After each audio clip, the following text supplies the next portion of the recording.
Salam, berjumpa lagi dengan saya Effendi Tobing dalam Boker Top Channel. Terima kasih untuk semua sahabat, saudara yang telah setia menyaksikan tayangan-tayangan video saya, dan saya percaya itu bisa menjadi berkat. Kali ini kita akan masuk dalam episode yang kedua, topik khusus tentang isu-isu kontemporer mengenai fenomena feminisme. Judul yang kita sudah bahas dalam episode yang pertama, apa yang dilakukan Hawa untuk menolong, itulah juga judul kita hari ini pada bagian yang kedua. Teks firman Tuhan dari Kejadian pasal 2 ayat 18 sampai ayat yang ke-20 dan seterusnya itu menjadi acuan kita. Tapi saya akan membaca pada bagian-bagian lain, khususnya di ayat yang ke-18. Tuhan Allah telah berfirman, tidak baik kalau manusia itu seorang diri saja. Aku akan menjadikan penolong baginya yang sepadan dengan dia. Saudara-saudara yang saya kasihi dalam Tuhan Yesus Kristus, kalau kita memperhatikan pada episode sebelumnya, dan memang saya berharap untuk kita tidak miss pemahaman atau misinterpretasi. Saya mengajak dan berharap semua saudara yang menyaksikan tayangan episode yang kedua ini diharuskan untuk menyaksikan episode yang pertama, supaya jalurnya itu betul-betul terarah dan memiliki kesinambungan. Sekali lagi, judul kita adalah apa yang dilakukan Hawa untuk menolong. Pada bagian pertama kita sudah melihat fakta atau latar belakang tentang segala sesuatu yang terjadi, khususnya proses marginalisasi kaum perempuan yang terjadi di sepanjang sejarah, apakah itu dalam sejarah bapak-bapak gereja, ya para filsuf, bahkan di dalam kitab apokrif, bahkan interpretasi terhadap ayat-ayat tertentu di dalam Alkitab yang menyebabkan lahirnya kelompok feminisme pada masanya. Dan di dalam bagian yang pertama kita sudah melihat interpretasi atau fakta-fakta tentang siapakah perempuan itu, atau siapakah Hawa yang kita kenal di dalam kitab Kejadian pasal yang pertama sampai dengan pasal yang ketiga.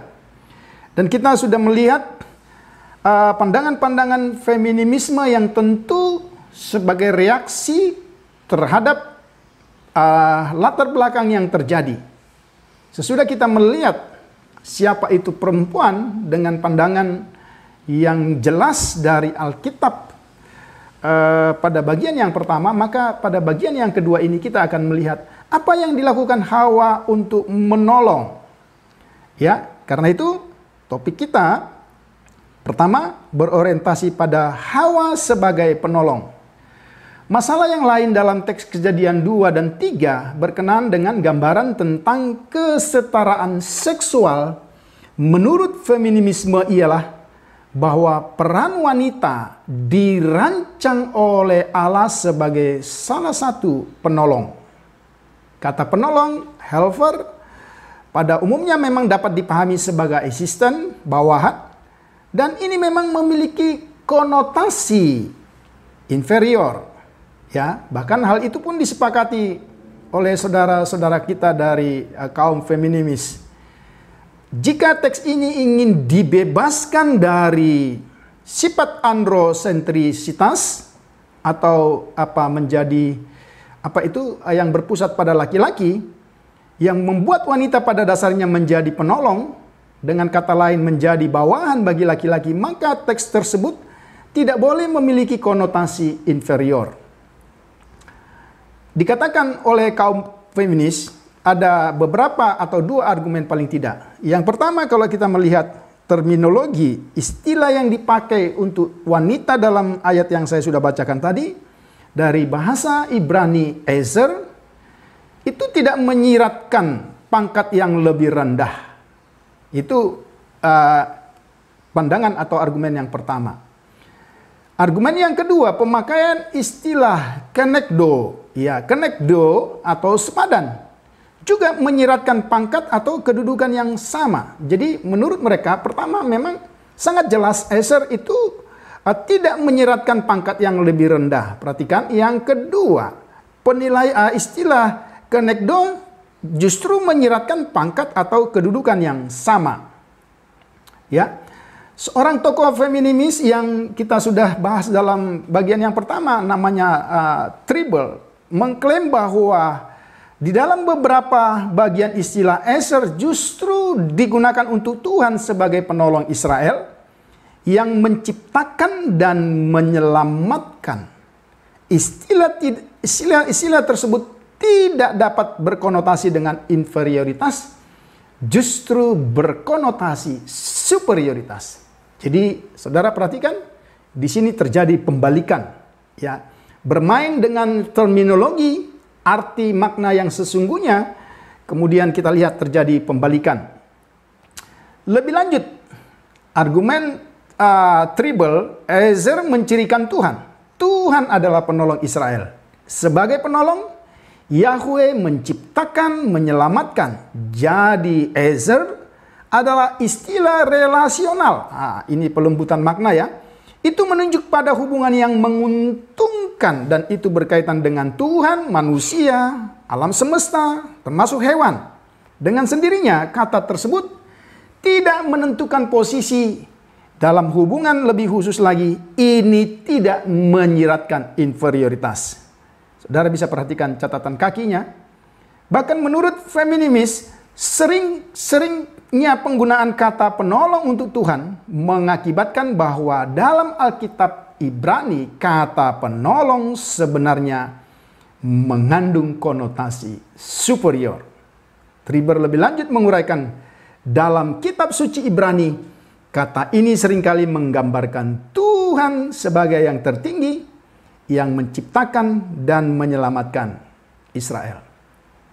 Argumen kedua, istilah nekdo, sepadan atau sesuai dengan, yang digunakan kaum feminis yang bersama-sama dengan kata ezer atau helper, berkonotasi kesetaraan. Jadi, kedua istilah tersebut bersama-sama berarti bahwa teks kita berbicara tentang seorang penolong yang merupakan mitra, atau lebih tepatnya kata sepadan atau kenekdo membuang konotasi superioritas ini. Ini interpretasi yang luar biasa saudara dari kaum feminis. Kedua bentuk argumen ini tidak cocok karena istilah itu mengandung konotasi pangkat atau tidak. Bagaimanapun menurut argumen ini, seorang penolong bukanlah inferior. Argumen feminis yang bertolak untuk membebaskan kaum perempuan dari asumsi penjajahan superioritas patriarkal dalam segala aspek kehidupan. Ini memang fakta. Kita lihat latar belakang pada episode sebelumnya. Namun justru menciptakan dinasti baru dengan gaya perbudakan yang lain, ya, dan menempatkan kaum laki-laki sebagai kelompok inferior. Bagaimana tidak? Karena mereka mencoba memakai klaimnya Tuhan sebagai penolong yang superioritas, dan itu dikenakan kepada wanita. Bukankah ini ingin mengatakan satu kebalikan bahwa sesungguhnya menurut Alkitab yang menjadi kaum superioritas adalah kaum perempuan. Ini tentu interpretasi yang kebablasan. Apakah Alkitab memang memberikan penjelasan seperti itu? Kita melihat ini salah satu bentuk teologi kontemporer yang kalau bisa kita belajar prinsip teologi kontemporer selalu dimulai dari konteks. Ada persoalan-persoalan di dalam konteks, maka kemudian dia menarik ke dalam teks. Jadi prinsip dari teologi kontemporer termasuk feminisme ini, dia beranjak dan menjadikan konteks. Konteks yang saya maksudkan, itulah latar belakang yang terjadi. Sampai hari ini terjadi marginalisasi, terjadi diskriminasi dalam segala aspek. Tapi cukupkah atau bolehkah kita menjadikan konteks itu sebagai satu-satunya dasar yang akhirnya justru membalikkan fakta dan membuat kerancuan interpretasi terhadap Alkitab yang kita miliki? Ini perlu kita pahami, saudara. Apakah benar istilah penolong tidak menyiratkan inferioritas? Tidak dijelaskan Alkitab. Harus kita katakan. Apakah saudara akan merasa rendah diri? Ini juga pertanyaan untuk kita. Jika saudara memberikan bantuan kepada seseorang, saya ingin ini menjadi refleksi dari pandangan feminis itu supaya kita bisa menjawab.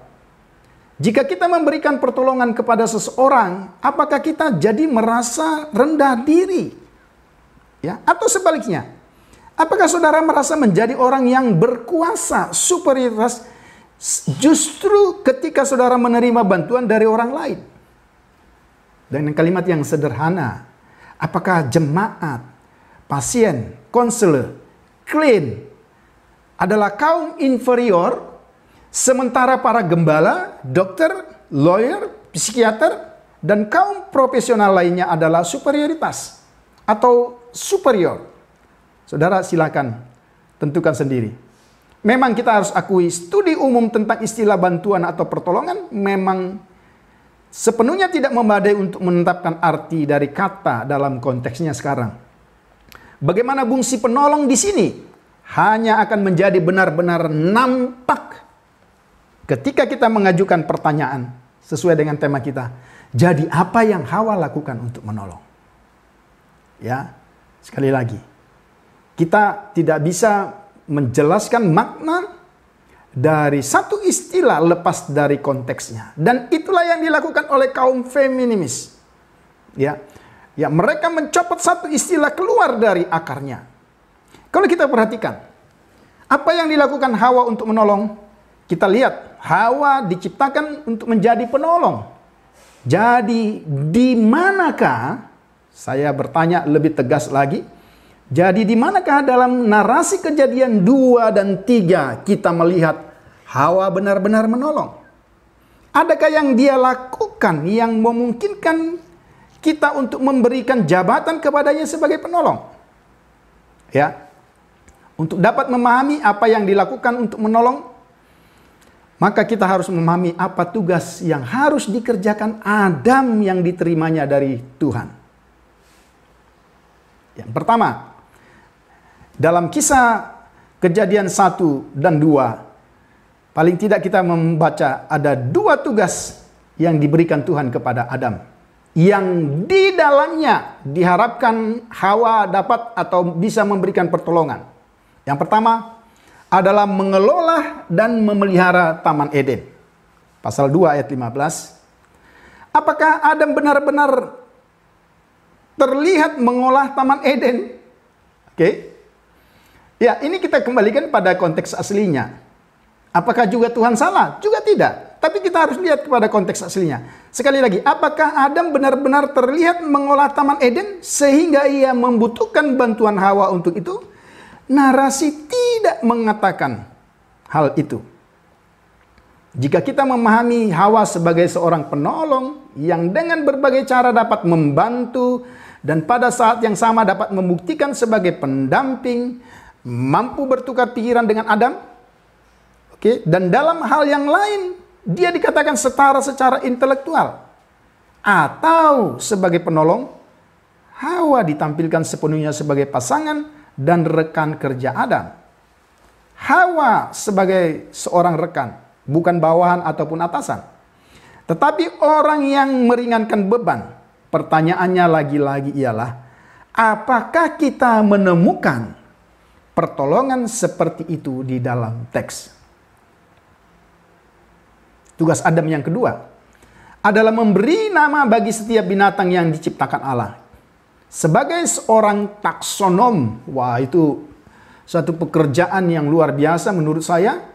Dan itu salah satu juga tanda bagaimana manusia punya kapasitas yang diciptakan Tuhan. Adam mampu mengidentifikasi sekian banyak binatang yang diciptakan Tuhan. Mengklasifikasi. Dialah seorang taksonom yang pertama. Ya, dia melakukan tugas ini, dia membutuhkan imajinasi dan skill khusus. Mungkin kita berpikir, disinilah waktunya Hawa dapat memberikan bantuan. Karena memang ini bukan pekerjaan yang menuntut secara fisik. Yang notabene mungkin orang bisa berkata, kalau ini pekerjaan fisik, maka tidak dimungkinkan untuk Hawa. Tetapi menjadi setara secara intelektual dan mampu bertukar pikiran dengan Adam dalam memberikan nama. Namun apa yang kita baca dalam Alkitab? Sayang seribu sayang. Adam telah menyelesaikan tugas ini sepenuhnya dan memberikan nama untuk semua ternak, burung di udara, dan untuk semua binatang di padang sebelum Hawa muncul di dalam kisah Kejadian. Dengan kata lain, dalam konteks ini pun dalam konteks ini pun Hawa juga tidak memberikan pertolongan apa-apa. Lantas, apa sebenarnya yang dilakukan Hawa? Dan apakah itu membantu? Dengan jelas kita dapat menemukan bahwa tidak ada yang sebenarnya dilakukan Hawa di dalam taman. Sekali lagi, tidak ada yang dilakukan oleh Hawa di dalam taman, kecuali bercakap-cakap dengan ular dan memakan buah terlarang. Pertanyaannya, apakah percakapan dengan ular ini menolong? Percakapan dengan ular itu sama sekali bukan bantuan, bukan pertolongan. Silakan saudara lanjutkan. Tetapi, titik-titik, gitu ya. Supaya saya jangan dipikir menghakimi. Dapat disimpulkan, Hawa tidak membantu sama sekali. Tetapi tentu pertanyaannya tidak harus berhenti di sini. Karena memang Tuhan telah menciptakan Adam dan Hawa. Sekali lagi kita harus bertanya apa yang dilakukan oleh Hawa untuk menolong. Mari kita kembali kepada konteks Kejadian pasal 1 ayat 28. Ini merupakan perintah Allah yang tidak mungkin. Sekali lagi. Kejadian 1 ayat 28 saya bacakan. Allah memberkati mereka, lalu Allah berfirman kepada mereka, beranak cuculah dan bertambah banyak, penuhilah bumi dan taklukkanlah itu, berkuasalah atas ikan-ikan di laut dan burung-burung di udara dan atas segala binatang yang berayap di bumi. Ini satu perintah yang tidak mungkin dapat dilakukan oleh Adam tanpa pertolongan Hawa. Sekarang ada titik terangnya, bukan? Tuhan berkata, di bagian lain, ya, di ayat 18 yang saya sudah baca tadi, tidak baik manusia seorang diri. Tentu perkataan Tuhan ini bukan sekedar alasan bahwa Adam kesepian. Namun jika kembali kepada konteks Kejadian 1 dan 3, adalah karena Adam tidak memiliki kesempatan sama sekali untuk mengisi bumi tanpa Hawa. Silakan, ini mungkin kelihatannya bersifat interpretasi, tapi kita akan membuktikannya dari konteks. Konteksnya apa? Ketika Tuhan membawa hewan-hewan yang telah diberi, kemudian dia memberikan nama itu kepada Adam untuk memberi nama mereka. Bukan karena Tuhan telah kehabisan ide untuk nama, tetapi dengan harapan bahwa Adam akan mengenali pasangannya.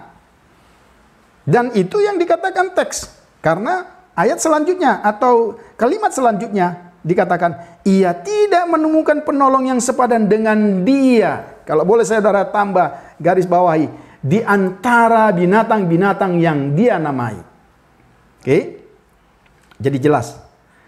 Namun, ketika dia benar-benar melihat Hawa setelah melalui operasi Tuhan, ya, itu satu operasi yang luar biasa. Dengan jelas Adam berkata, inilah tulang dari tulangku dan daging dari dagingku. Ini mau menunjukkan bahwa apa yang dikatakan Adam makhluk yang sama seperti diriku. Dia mengenali makhluk atau Hawa sebagai seorang yang ditempatkan Tuhan, ya. Dan dia segera menamainya Isa, yang artinya perempuan, atau juga perempuan yang berasal dari laki-laki. Adam melihat ke jalan yang jelas. Melalui hal ini Adam melihat jalan yang jelas untuk mengisi bumi, memenuhi panggilan Tuhan, perintah Tuhan dengan keturunannya hanya bersama-sama dengan Hawa. Peran Hawa sebagai penolong sangat jelas di situ. Kemudian pada bagian lain, peran Hawa sebagai penolong juga nampak pada narasi ketelanjangan Adam yang terikat dengan Hawa. Dikatakan keduanya menjadi satu daging. Pasal 2 ayat 23 sampai 25. Keterikatan sekali untuk selama-lamanya. Hawa dan Adam sebaliknya juga seperti itu. Menjadi area di mana Hawa memberikan pertolongan dan menerima pertolongan. Bukankah ini kisah manusia sepanjang sejarah yang memang dalam konteks itu tidak dicatat secara eksplisit dalam Kejadian 1 ayat 3. Tapi bagaimana mungkin kita mau melepaskan istilah menjadi satu daging, keterikatan satu dengan yang lain.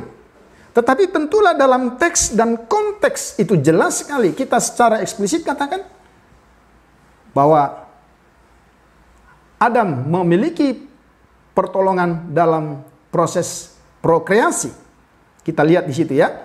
Catatan lain ialah setelah pasangan ini berdosa, Allah tidak menghukum Hawa dengan mengancamnya dengan penurunan pangkat menjadi inferioritas. Perhatikan.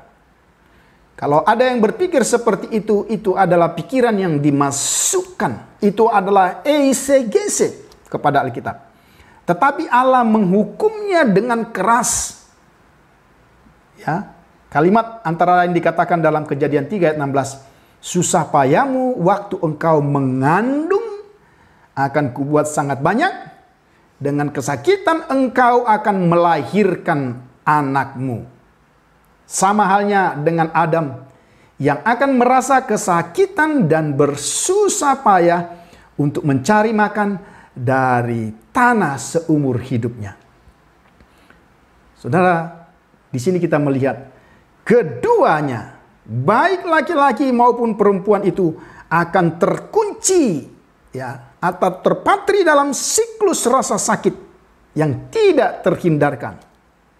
Tetapi bersama-sama mereka akan memenuhi program Allah untuk memenuhi bumi. Setelah proses penghukuman itu, dengan jelas Adam memanggil nama Hawa hidup artinya. Namanya Hawa artinya hidup. Mengapa? Karena Adam tahu dia adalah ibu dari semua yang hidup. Lagi-lagi kita di sini melihat, mohon maaf, tidak bermaksud membuat satu diskriminasi. Tapi ayat-ayat di teks Kejadian jelas sekali peran seorang perempuan sebagai peran prokreasi tidak bisa tidak. Itu menjadi salah satu yang sangat utama. Kita lihat di situ. Ya, dia dikatakan sebagai Hawa. Artinya hidup. Karena dia adalah ibu dari semua yang hidup. Dia belum punya anak. Dan belum menjadi ibu dari siapapun. Tapi fungsinya jelas. Dari kedua namanya. Hawa yang berarti perempuan. Atau ibu semua yang hidup. Hawa ada untuk prokreasi anak-anak. Itulah yang dilakukan Hawa untuk membantu. Saudara, ini bisa kita lihat sebagai bagian dari yang jelas apa yang dilakukan Hawa untuk membantu. Tentu kalimat-kalimat atau bagian-bagian sebelumnya sudah juga jelas. Ya, beberapa pandangan bapak gereja yang tidak harus kita ikuti tapi juga menegaskan. Misalnya Agustinus berkata antara lain, tidak bisa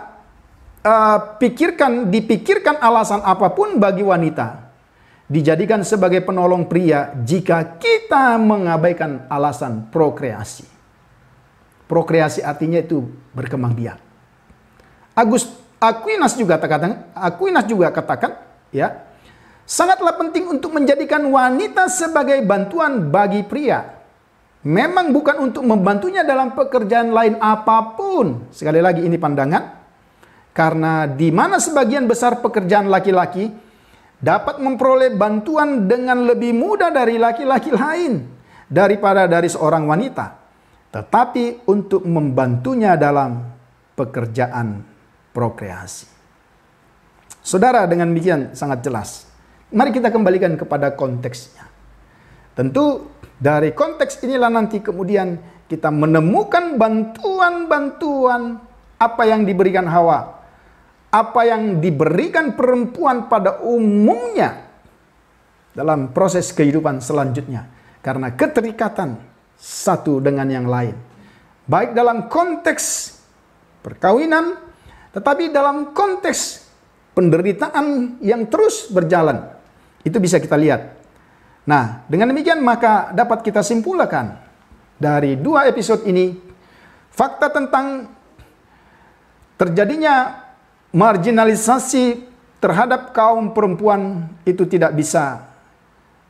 itu memang satu hal yang terjadi. Kemudian yang kedua, Alkitab tidak pernah menjelaskan persoalan superioritas dan inferioritas bagi laki-laki dan perempuan. Tetapi kita bisa melihat kedudukan mereka masing-masing dan fungsi yang berbeda. Itulah yang dijelaskan oleh Alkitab. Nanti kemudian sampai kepada perjanjian baru. Dan fakta di dalam kitab Kejadian itu menjadi terang benderang. Ya, bahwa memang salah satu fungsi dari perempuan dalam konteks itu, itulah prokreasi. Yang memang sudah dikatakan Tuhan jauh sebelum mereka berdosa. Bahkan dalam konteks sesudah mereka berdosa, meskipun dalam suasana yang berbeda, itu sangat jelas. Kemudian yang berikutnya sebagai kesimpulan, sangatlah disayangkan bahwa interpretasi teologi feminis tidak dapat kita terima. Karena interpretasi ini lebih kepada interpretasi ya, sebagaimana yang dikatakan oleh para kaum feminis, interpretasi balas dendam, interpretasi keraguan-raguan, interpretasi marginalisasi, dan seterusnya.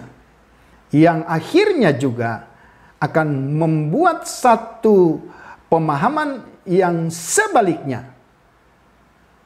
Kalau Hawa menjadi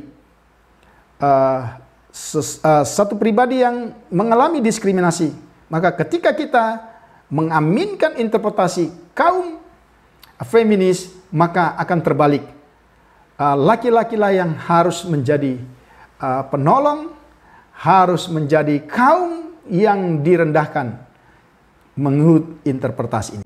Dengan demikian saudara, maka kiranya pemaparan singkat saya ini bisa memberikan sedikit saja pemahaman untuk semua saudara sahabat yang menyaksikan tayangan saya.